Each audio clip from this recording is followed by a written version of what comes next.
এত দেরি করলে কেন? সেই কখন থেকে অপেক্ষা করছি। কি করব বলুন ম্যাডাম, টিউশনি শেষ করে বাইরে তখন ঝুম বৃষ্টি। আমার জন্যে তো আর গেটের বাইরে মার্সিডিজ দাঁড়িয়ে থাকে না যে ড্রাইভারের কুর্নিশ নিতে নিতে হুট করে ঢুকে পড়ব।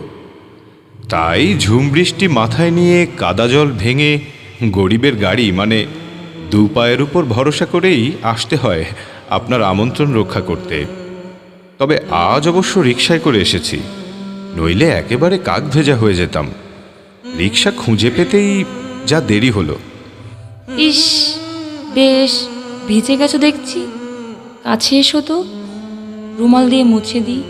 ওহো, আমি তো ভেবেছিলাম তোমার শাড়ির আঁচল দিয়ে মুছিয়ে দেবে। ঠিক আছে, রুমালি সই।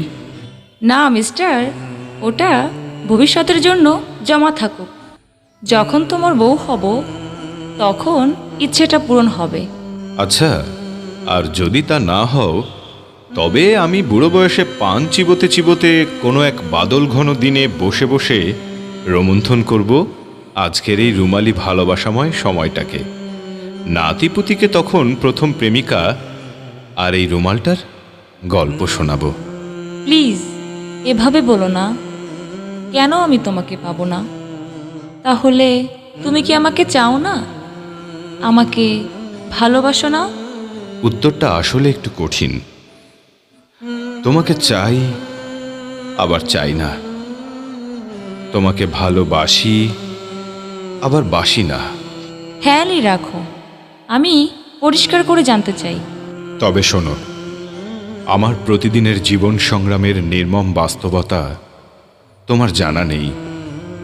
সেই জীবনে তুমি কখনো অভ্যস্ত হতে পারবেও না।